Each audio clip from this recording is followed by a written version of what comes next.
Mais qui a dit? Ce qu'il faut toujours prévoir, c'est l'imprévu. C'est Victor Hugo qui a écrit cette phrase dans Les Misérables, ajoutant que rien n'est plus imminent que l'impossible. Quelques 160 ans plus tard, ces phrases résonnent d'une étonnante actualité.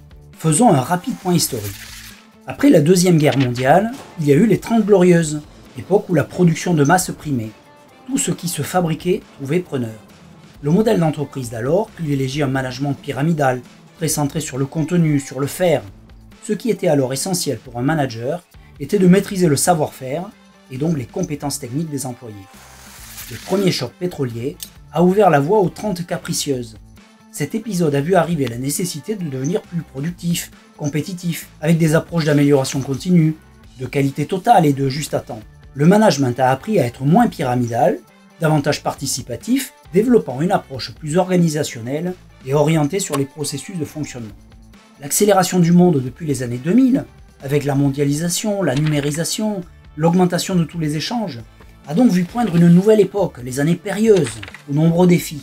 Pensez que le volume mondial d'informations double tous les 3 ans. La planète est devenue VICA, acronyme inventé par l'armée américaine après l'effondrement du bloc soviétique.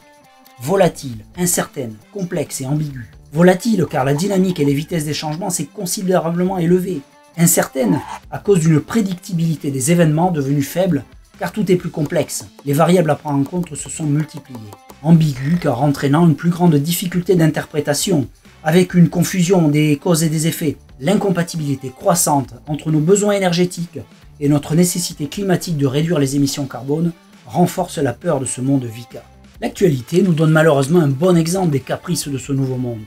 Qui aurait pu prévoir en novembre 2019, lors de l'apparition d'une nouvelle maladie virale dans une ville orientale de Chine, qu'elle conduirait au confinement de la moitié de l'humanité 4 mois plus tard? Quelle entreprise, même celle dotée du meilleur processus de planification stratégique, avait inscrit cette menace dans son analyse SWOT ou son système de management des risques, avec des actions concrètes à la clé? Qui est aujourd'hui capable de prévoir toutes les conséquences sur son entreprise du changement climatique et de la transition énergétique?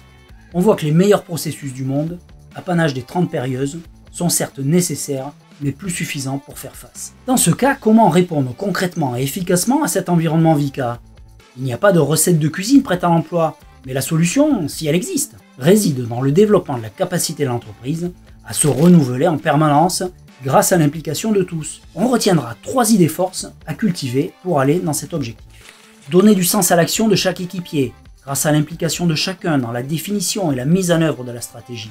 Un dirigeant ou un manager ne peut plus prétendre maîtriser seul tous les éléments permettant de fixer le cap, même entouré par son équipe de direction. Dès lors, comment exploiter chaque élément stratégique de l'activité, chaque pièce d'information utile dont chaque salarié est dépositaire? Donner du sens, c'est d'abord répondre collectivement aux questions suivantes. Ensemble, qui sommes-nous? Où allons-nous? Et pourquoi y allons-nous? Une raison d'être commune est à la fois la porte d'entrée d'une planification stratégique agile et efficace et la clé de l'engagement de chacun. Créer de la confiance entre les membres de l'organisation, qui est le terreau de toutes les intelligences collectives. Sans vraie confiance, pas de véritable transparence dans la circulation de l'information, dont on a vu que c'était un enjeu crucial. Sans vraie confiance, pas de confrontation utile, bienveillante, vers un alignement autour d'objectifs porteurs de sens. Sans vraie confiance, pas d'engagement collectif dans l'atteinte d'un résultat commun. Mais la confiance ne se décrète pas, elle se construit patiemment à l'aide de transparence et de dialogue authentique. Développer la capacité d'agir ensemble, de la manière la plus fluide et agile possible, notamment en décentralisant les prises de décision au niveau adéquat, selon un bon principe de subsidiarité. Le rôle du management n'est plus de décider de tout, mais d'accompagner son organisation à développer cette agilité de fonctionnement. Celle-ci doit promouvoir un maximum possible de synchronisation, de coopération et d'anticipation. Elle doit employer des méthodes appropriées, en travaillant par itération et en utilisant des outils collaboratifs et visuels. Telle une équipe de sport, les entreprises gagnantes seront celles qui joueront avec la plus grande profondeur de banc et adapteront le mieux leur tactique à leur terrain de jeu mouvant.